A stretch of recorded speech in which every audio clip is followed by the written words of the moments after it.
Welcome to this short PowerPoint on Japanese cinema. The poster child, I guess you would say, for Japanese cinema is Akira Kurosawa. He was by far the director that brought Japanese cinema out to the world, and still to this day his films are considered not only classics but extremely important and extremely influential in the world of cinema. So to give you an idea of sort of where this came from, if we go back to World War II, we have to keep in mind that bombing in World War II destroyed half of the movie theaters in Japan. So literally half of the exhibition space was gone.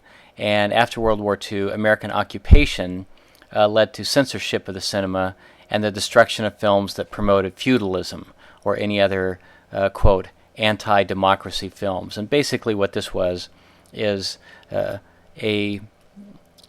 as is common with wartime and especially post-war time, the countries that get defeated or the cultures that get defeated during the war are typically occupied, and as a way of not allowing the country to rally or the people of the country to rally again, typically censorship and other forms of economic oppression, I guess you would say, are put into place.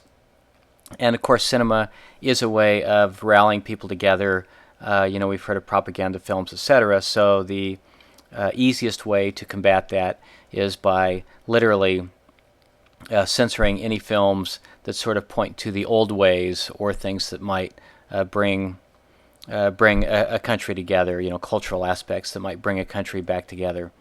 So there was a particular kind of film called the Jidaigeki film, which technically means period drama, but it's actually more used in the form of describing an action film.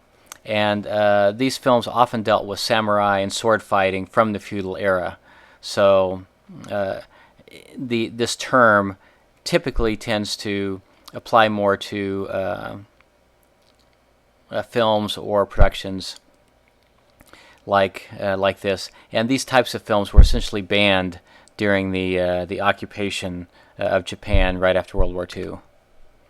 So one of these Jidaigeki masterpiece films is Seven Samurai, and this is Akira Kurosawa's masterpiece and tour de force, I guess you would say. It's considered not only a masterpiece but one of the most important films of all time, and it truly is an epic film in both a scale of production in terms of the stunts that were done, the number of actors, the battle scenes that were taking place, but also epic in terms of filmmaking style. And for Kurosawa, all of his films have a very striking visual style. Constantly moving camera, fast-paced editing, a lot of action, a lot of elements that make up the mise-en-scène, and it truly is an epic action film. And Kurosawa took this older form of Jidaigeki film, the sword fight film, and literally turned it into an art form. And Kurosawa, as a great filmmaker, did become essentially Japan's cinema ambassador. You can't talk about Japanese cinema without Kurosawa coming to mind right from the beginning. He directed 4 films during the era of occupation, but Rashomon 1950 was the film that brought Kurosawa and Japanese cinema to the attention of the world.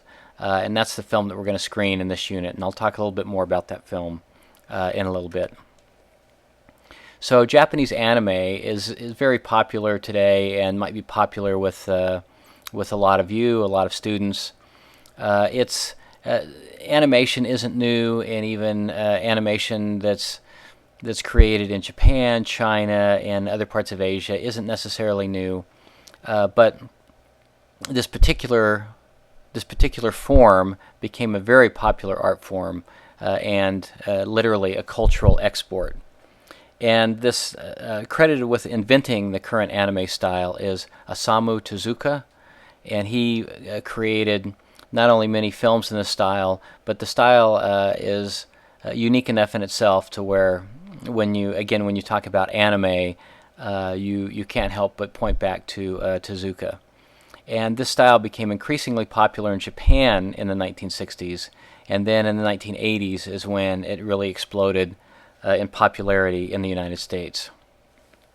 And one of these films, these anime films, was directed by a different director. The film Spirited Away was directed and written by Hayao Miyazaki. And basically, this is a Japanese film, originally recorded in Japanese, and a English adaptation was done by Pixar and Walt Disney.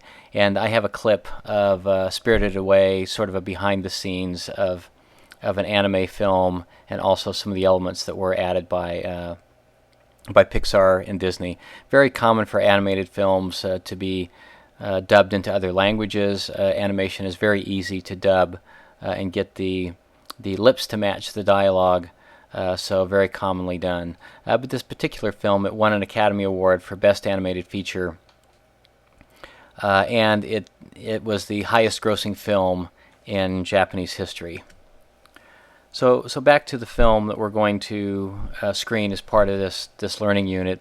Rashomon is a film about the relativity of truth, in which 4 conflicting versions of the same event are offered by 4 credible narrators. So that structure, that style is important because basically in a similar fashion of Run Lola Run, we're seeing essentially the same story told different ways. In this case, it's based on the perspective of 4 different people, 4 different witnesses to this event.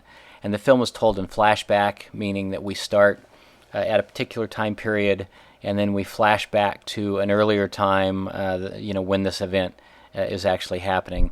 And this film also won many international awards, and as I said before, established Kurosawa as a major international figure in cinema and a major auteur director. So I hope you enjoy the film.